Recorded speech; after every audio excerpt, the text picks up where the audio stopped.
Welcome to the Book Editor Show. Today we are discussing how to edit the major point of view styles, including first person, third limited, and third omniscient. If you are ready to move forward with your professional editing, stop by thebookeditorshow.com.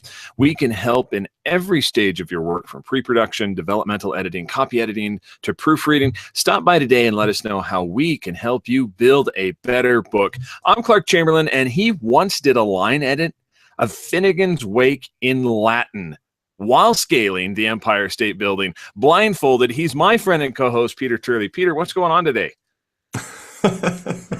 I'm really good. I mean, I'm just recovering from that, to be honest. That was quite a feat. Yeah, I mean, editing while scaling the Empire State Building can really tweak your shoulder. I bet it can. So, well, I'm glad it worked out very well. So what have you been doing? Oh, nothing like that. So I've been sleeping until 8:30. And that's a lie-in for you, right? Yeah. It really is, So it's been kind of a lazy last couple of weeks, but been getting back going. I just got another little office space at this little what would you call it, business development center, because they have like the fiber optic internet, because it takes me like a week to load up one of these courses, these video courses that we do, and then of course it takes all my internet away. No one can use the internet in the house while it's working. So I got this little place, and now I can go over there, and within an hour I can have a whole course loaded up. So I'm really giddy. You don't even let people walk past the router. No, don't breathe on it. No, don't do anything. Don't even look at opening Netflix. That's going to ruin everything. And actually, that is kind of the problem, because like you could have a little power bump or something just goes off, and then it like disrupts the load, and then all of a sudden you've got to do that entire video section and over again. So it was really a frustrating deal for sure. Yeah. Oh, well, that's good then that this new place is working out. Yeah. So it's I'm really excited about being able to get the courses up, and I'm excited because we've got some new stuff coming out for everybody, and it's going to be fun to have it out there and see what people think. Yeah, and you're also pretty this being up at this time in the morning isn't getting in the way of this exuberance, because duty is called a little earlier than usual today, hasn't it? Yes. So it's like not even 8 a.m. I think for you or something now. No, it's not. So it's early, but today's a busy day. I've got I'm doing a lot of work with some different authors today. So this was the only time to get in here and get this done. But it's nice to get up in the morning. Yeah. That must be some strong coffee to be straight out of bed and then straight into discussing viewpoints. Well, yeah, because I find that if you just get your coffee and then mix it just with a slight little bit of meth, that it's all good to go. Yeah. That'll do it. Good to the last drop. All right. Right for you there.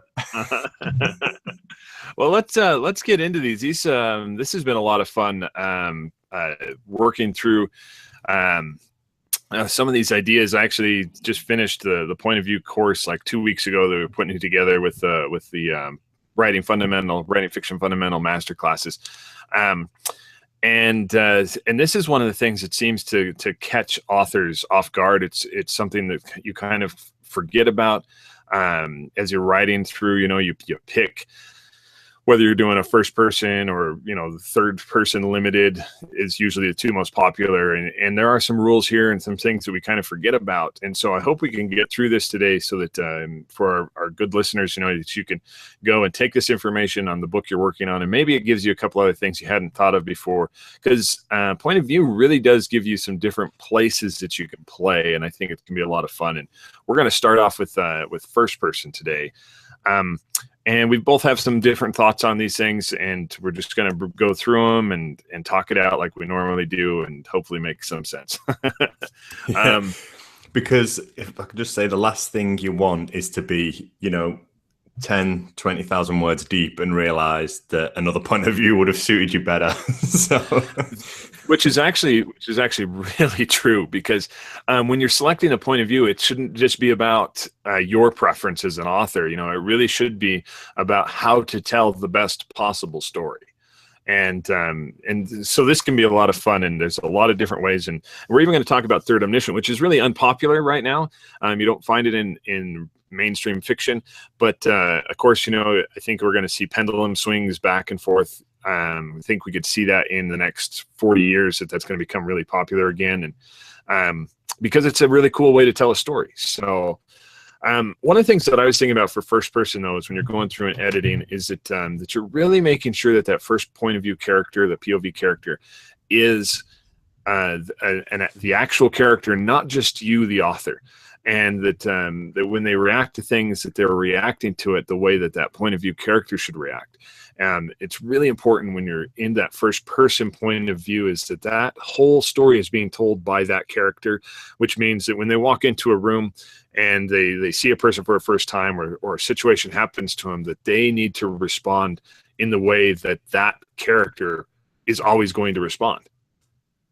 Yeah, and I mean, this is going to be the first thing to show you that you don't have a strong character, if that's like an area you're struggling with.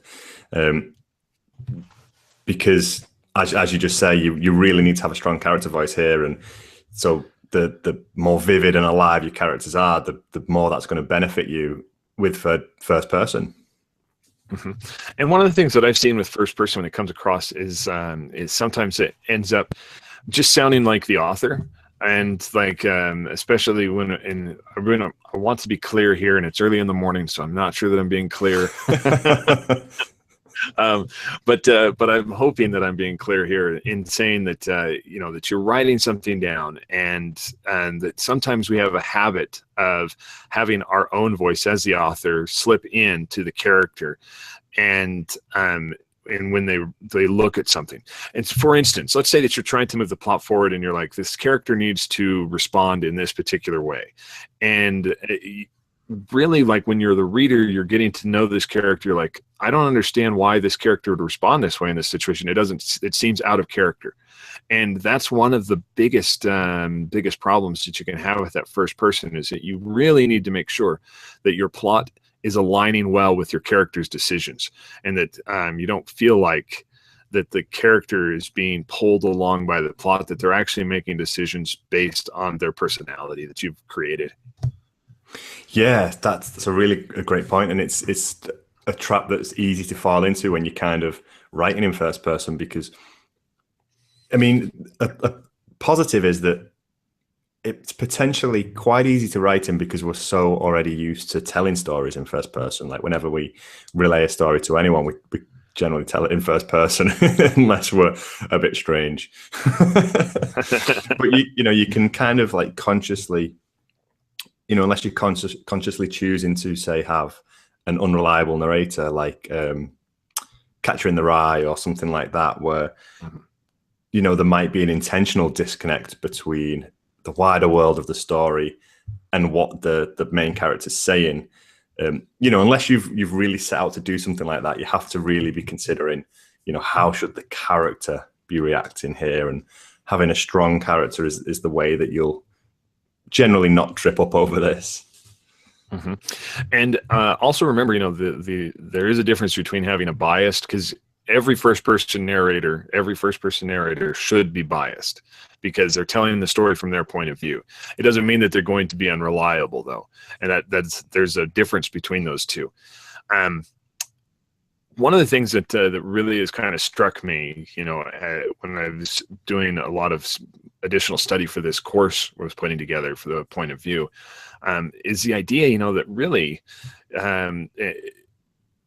you as the author aren't telling the story. It's the character who you've chosen to do the point of view who's telling the story. And so it's really important to make sure that you understand that character really well. And yeah, because I think that level, that intimacy that the reader's going to get with that character through a first person like story is the strength of it, and that's who they're reading the book for, and who they're going to read the sequels for, is to return to this character, because you're so much closer to them than any other viewpoint, that's who they want to spend time with. They don't necessarily want to spend time with the author. In fact, the author needs to be pretty removed from the whole process. Yeah, exactly. And yeah, that emotional connection that you're going to get on the first person point of view is just so intense. And that, as you're editing through there, and if you're finding that that your first person narrator is being like really closed off, maybe that's a clue that you've picked the wrong point of view to tell the story from, because that first person narrator really needs to be telling this. Remember, they are telling the story. They are the ones who are telling the story to the reader.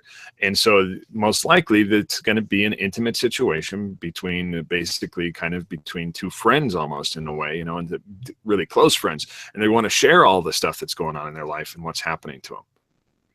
Yeah. Like I think in the opening of Catcher in the Rye, he kind of relates to the reader as if they are a close friend. And it is that bond that you're trying to create. And I think taking the time to just sit down and consider what story you're telling is, the first step to determining which one of these you're going to use. Because obviously there's things that you can do and there's things that you can't do, but there are workarounds for each. I mean, for example, say with first person, you generally are only going to have one viewpoint character, and this character is not going to really know what other characters are thinking. Which can limit your scope within storytelling. But you can break these rules. For example, fantasy, perhaps the main character has a particular ability where they can, hear the thoughts of other people. So obviously there are workarounds, but it's going to be harder to use a workaround if you've chosen the wrong one in the first place. Yeah. And when you're editing your manuscript, if you already have your first person manuscript complete, that's one of the things that you can be looking for, is that you're making sure that you're attributing it correctly when you talk about other people's feelings, that the first person narrator doesn't know, that the first person point of view character doesn't know, unless they are a mind reader or have an ability. They don't know what that other person's actually thinking, so that when you're saying, that the character is thinking, that another character is thinking something, that they seem to be thinking this, or that they scrunch their nose up seeming to say this, and that we want to make sure that we don't that we don't tell what the other person is thinking, because we don't know that as a first person point of view character. We can't actually know the intimate thoughts of the other person, and so we need to make assumptions. We need to say things like seem, and these are little tiny things so that we make sure that the reader doesn't feel like they're doing something that's called head hopping, or that they're breaking point of view character. Yeah, so like everything that they're experiencing is coming through the lens of that character, which can sometimes say more about that character and the way they're perceiving things than necessarily an objective truth to the situation. And everything is generally subjective. Yeah. And, one of the things that I've been thinking about lately, we're all naturally storytellers. That's what we do as humans. We do this. And I'm a huge fan of learning more about the psychology of human thought and why we do things and everything that happens as humans. And so I was watching, his name's Jason Silva, and he was doing this thing talking about how we perceive people, like the mask that we put on, how we act a lot of times is not how we see ourselves. And it's not how you see me. In fact, it's how I think you see me. And so that can be a lot of fun. Like don't be afraid to really dive deep into the psychology of people. And like that's one of the cool things that you can do with this type of story, especially in the first person, is you can really get into that insecurity of the human psyche and how they're responding to what they think other people are thinking about them, not the actual thing that they're being thought of. Yeah, that you put that so clearly for didn't I? This time of the morning.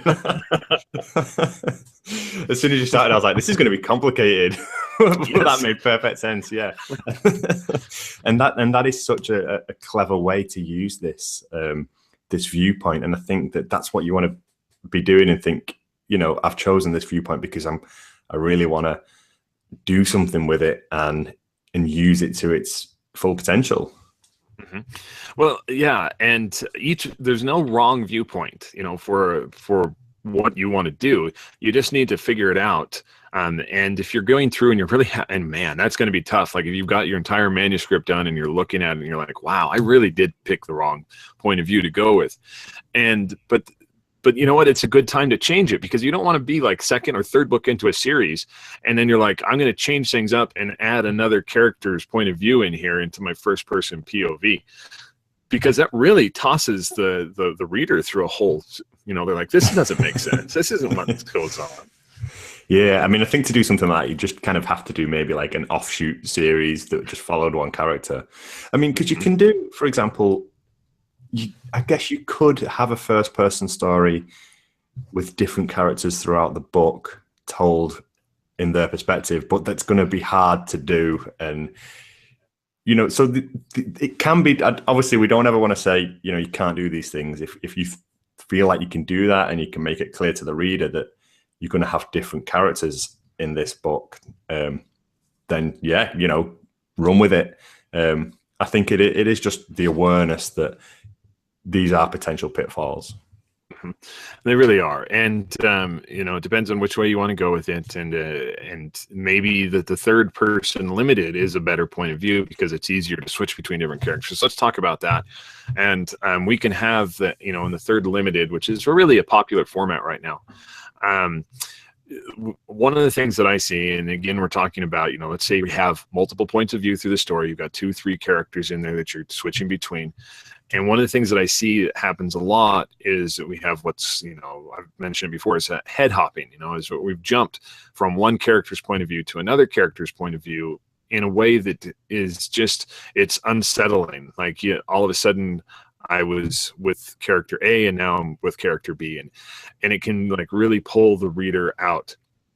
And so that's one of the first things that you want to look through if you're doing the limited third and you've got multiple points of view, is that you have a clear way, a clear set of rules for the reader to understand when you have switched point of view.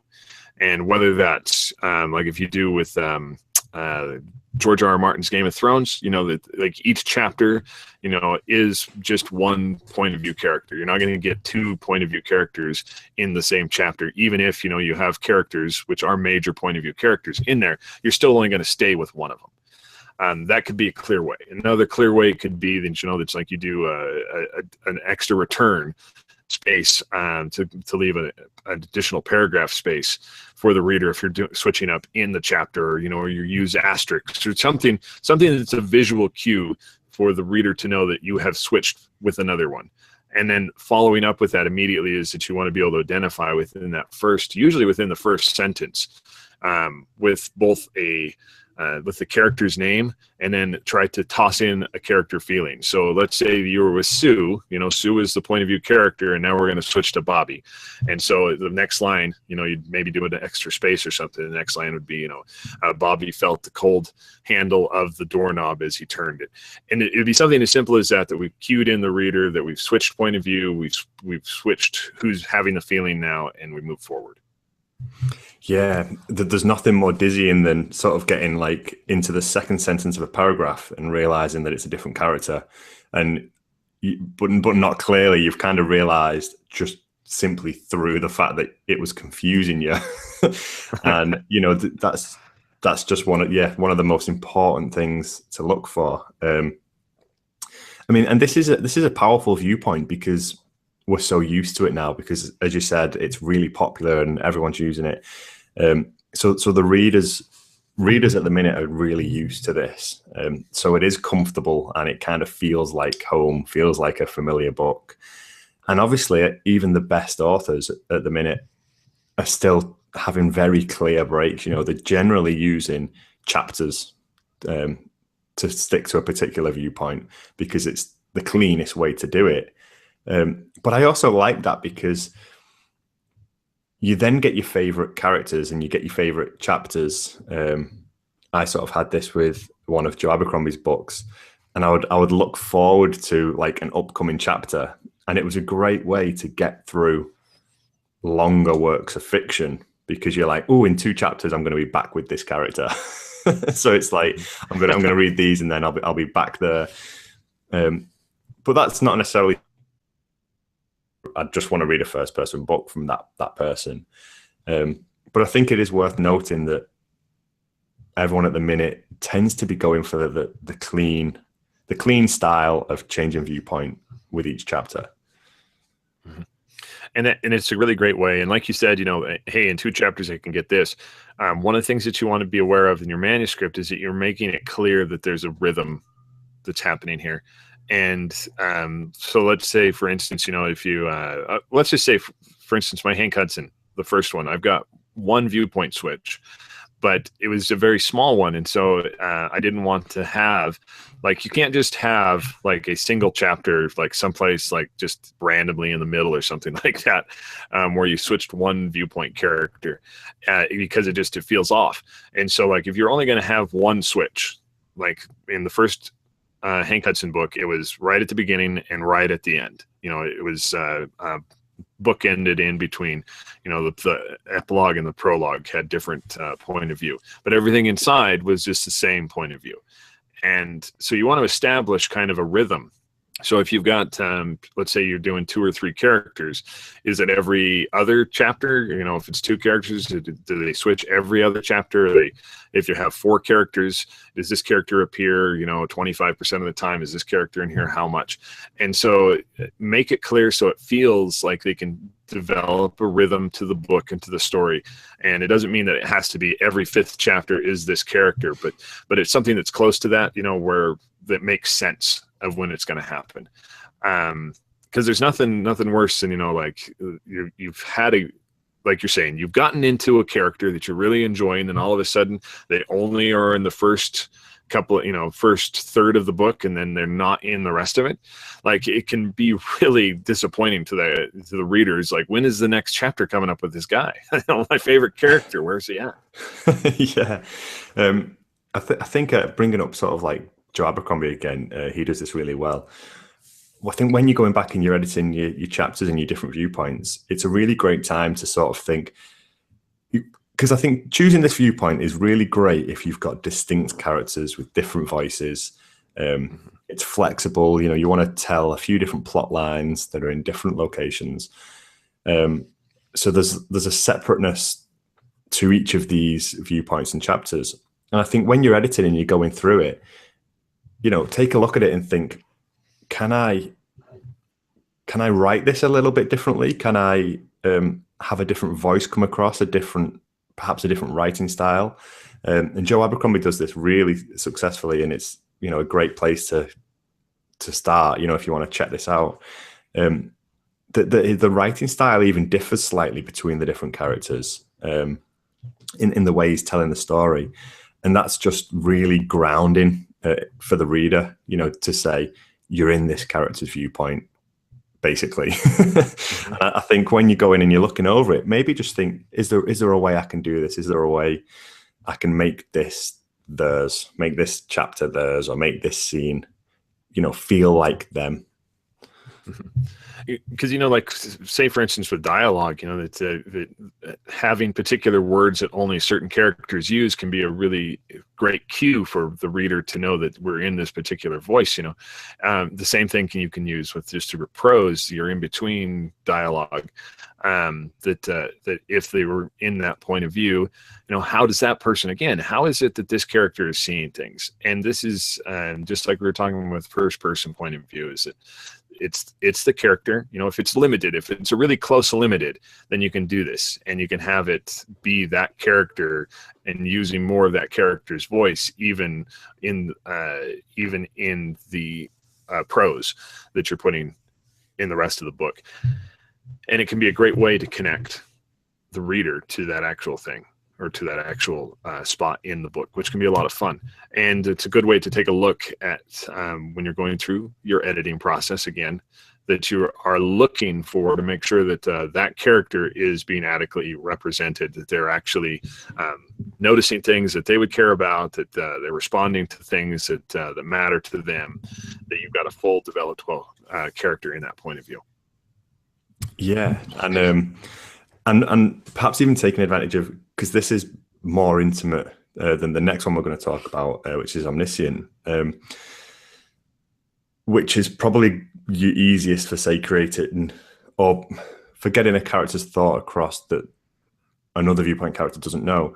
But, in limited, you can still insert character thoughts, and, do things that kind of let the reader know something that a character doesn't. And, there are things that you can do that can distance the viewpoint character from the wider plot in this viewpoint, which I think is really powerful. Yeah, this one has, if you haven't started writing or you're looking at like changing over, this can be a very fantastic point of view, because you can, like you say, you're not as close to the reader. Like, you can have some more emotional distance there, but you can still stay close to some of the thoughts. You can get some tap into the character. We can see things from different points of view, like even in pretty close proximity to one another, which can be a lot of fun. And we can make it make sense for the reader as to why this is all happening. So this is a great storytelling element if you want to have multiple point of view characters in it and you want to tell a really rich story. Yeah. And if you're looking for an example of this done well, I'd say, commercially, check out the Harry Potters. That's third person limited, done textbook, really. So, if you're looking for an example of this, then check those out. Yeah, because they have a couple of the books in that series have, because we get a Snape perspective, we get one other perspective in the fourth book. Just a couple of times, where we've switched perspectives, but it doesn't happen very often. But we still get so much information, that we're still learning so much, and we sometimes even get some narration in there that's real clear narrator, and so it can be a fun way to do it.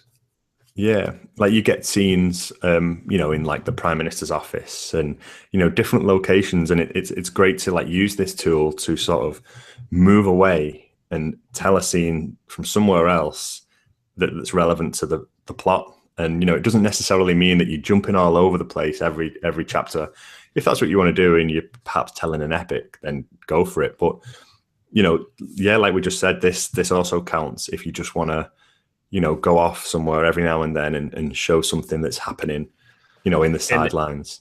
Yeah, and you don't have to be totally fully immersed like in what you would do a first person point of view character when you switch these point of view characters. You can have Harry Harry Potter's the only one that we get thoughts on. Like he's the only one who's having thoughts, that we can tap into maybe. And all the other characters that we switch a point of view to are just there for a different so we can go to someplace that Harry's not, because the rest of the time Harry's everywhere we're at. And so you don't have to develop each of these point of view characters where you get into it and then like you're getting all the thoughts and everything that's going on inside them. They can just be a very blank canvas point of view where we can learn some additional information or get to see something different. So, yeah. Which rolls us down to the last one, which is a third omniscient. And this is a really difficult one, and today, because people aren't used to it. Like if you decide to write like this today, people are going to kind of feel a little turned off by it, just because it's not one of the normal ways that we're reading today. But it can be a lot of fun, that you actually get a true narrator in this type of story. And that narrator, you can develop a unique voice that's separate from everybody else. And, and what does that narrator care about when they're telling the story? It can be a lot of fun when you can put together something like this. But again, it comes down to like two things that I've noticed in the one that I've worked on is that you need to be clear on your rules. Like, how do you switch to dive into someone else's thoughts? How does the reader feel when you're moving around with different characters, and what does that look like when you've moved from one room to another and you feel like you're following character A and then all of a sudden you're with character B, like you have to be very clear in your rules and how you're switching. And then also, again, like developing a true voice for the narrator, that they are very unique and different from how any of the other characters sound.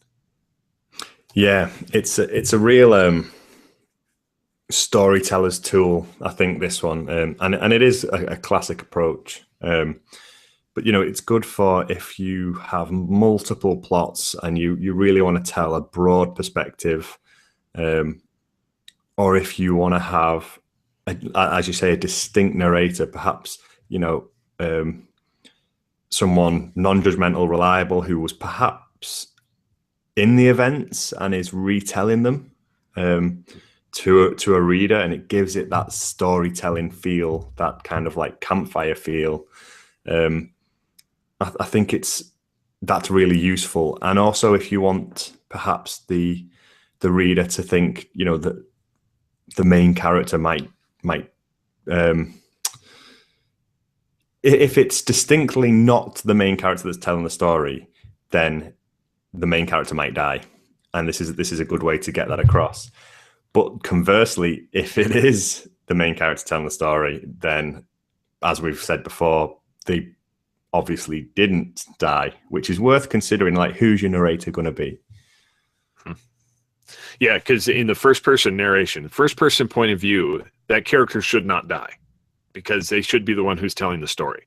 And that's actually one of the things, like, you've got to make sure that if, the only way, sometimes we have that story where the first-person narrator is telling the whole story and they are dead, like the entire time type of thing. But having them die at the end is really difficult. Whereas, exactly like you're saying, if you have just a narrator who is a bystander, or, not even named, that they can be telling the story. And then, of course, we can put the first person, or we can put our protagonist into more peril, because we don't know how things are going to turn out. This can be another fun way, like if you're going through and you've used this and you're like, I don't feel like I'm developing a strong enough voice, then break the fourth wall. Like, make sure that the reader knows that the narrator is telling them the story, and be ridiculous enough to say, but I'm not going to tell you that part yet, because that would spoil everything. Just like really play with it. Know that this is a fun time that you can really get into the whole experience of telling a story with this type of narration. It's certainly the most flexible, and it can be really fun. It can lead to some really suspenseful, atmospheric writing. And you can tell the reader things that the main character doesn't know, and really up the dramatic irony, and build the tension of when a character's approaching a situation that you already know is coming. You can really have those edge of the seat moments. This just it's the least intimate, which I think must be considered, but probably the most flexible. Yeah, because you're not going to be able to come into this story as a reader and really connect deeply with any one of the characters. And the reason why, again, not intimate, because you're not going to be able to, you could get thoughts and emotions and feelings, but you're not getting them in the same way that you're going to get them in first person point of view or third limited, where you feel like you're being let in on the secret, because you're getting everything, you're knowing all of it. And the narrator in Third Omniscient could be comparing two characters' feelings with each other that they don't know about. Again, the dramatic irony, is that these two people, they have become misunderstood, and it's this big, huge mess that they've gotten themselves into, and it's comparing the two feelings back and forth, and why can't they understand each other, and then moves on, or something like that. And you have to be very clear in this, that this is the type of story you want to tell. I hope you can see that, like each one of these gives you the ability to tell a story in a particular way. And that's why it's so important that you're not just picking a point of view to tell, a point of view because you find it's what you like to read, or what you find interesting. Like, you're really choosing this point of view character to tell your story because it's the best way to tell this particular story to this particular audience. Yeah. And, maybe you have, a character that's telling the story who was the main character, and it's a framing device, and they're telling it because events are perhaps going to catch up to the present, and then it's going to move on from there. And I think, as we sort of said at the beginning of this, what story are you telling? And if you can answer that story, then you're going to find it much easier to choose a distinct voice to use. And as Clark said earlier, none of them are wrong, and they're all fantastic and, you know, fun and to some degree familiar to readers. And it is just about picking one and enjoying the process of writing and editing it as well, and, you know, feeling that like it's one that you're comfortable with yourself, and you know, you fall into it easy. Perhaps it comes more naturally, but you'll find that you have an affinity to one over the other, maybe. Mm-hmm. And when you have that manuscript and it's finished and you're editing it, this is a really good time to make sure that you've brushed up on the rules of the particular point of view that you've decided to use. And if you're breaking some of them, that you understand why that you're breaking it, and that you're deliberately making sure that you're doing that. It's not an accidental thing. Using your beta readers to make sure that that you don't have spots that are really confusing, or that you're head hopping, or that you're giving away too much information that character wouldn't know. You have to think of each one of these as, again, point of view. You know, if I'm standing on a tall building, what can I see down far below? You know, my point of view becomes more narrow at that point. If I'm, you know, really close in the scene, like having a conversation right across from someone, my point of view is different, you know, and what am I paying attention to? If I'm, you know, telling the story, if I'm the omniscient guy who's like sitting high up above me, you know, in the room, then I can see different things. Again, we're talking about point of view and what that person, that the point of view character is interested in. What are they going to notice? What is the point of view narrator going to kind of point out to us, you know, if you're doing the third omniscient? All of this stuff you need to think about when you're in your editing process, and to make sure that you're following this so that it's a smooth ride for the reader. Yeah. I think it's sometimes useful to think when I'm going through and looking at things, where's the camera? You know, does the camera loosely, you know, hover around and pass between different people? Is it attached to one person's shoulder and never leaves them, or is it attached to someone's shoulder but occasionally is attached to someone else's? And I think, you know, maybe visually considering it in this way can help you determine, you know, what you're reading or what you're writing, and which one of these is being used. Mm-hmm. Exactly. So I'm excited. We're going to have, if you really want to get into point of view and understand more of it, our new writing fiction fundamentals courses, they're going to start to be live within the week. Whether it's on udemy.com or I'm just putting it up on our own site, you're going to be able to dive into these and really get deep into understanding, not just at a basic level, but a really advanced level on how these technique works and how you can put it to work in both your editing and your writing process. And the awesome thing about these is, you know, is it just ask us a question. We'll help find the answer and add that to the course. And so it can be like a real classroom experience, you know, so it can be a lot of fun. And I'm excited to be sharing those with you, you know, in the very near future here. Peter, do you have anything that you want to add in closing this up today? Just that yeah. Look out for the upcoming courses, and, you know, I'm looking forward to sort of hearing, you know, which bits of this work for people, you know, and what people are struggling with, and kind of getting to work at solving those struggles, and, you know, helping everyone write the best story and edit the best story that they can. Yeah, absolutely. So if you got any of those kinds of questions, please drop a comment there on bookeditorshow.com. Also, if you enjoy the show, leave us a review on iTunes, a like on YouTube, or a plus on Google. Also, come by and like our Facebook page and share it with your author friends. And if you're an editor who would like to be a guest on the show, please drop us a line at thebookeditorshow.com. I'm Clark Chamberlain, and for my co-host Peter Turley, keep writing, keep learning, and build a better book.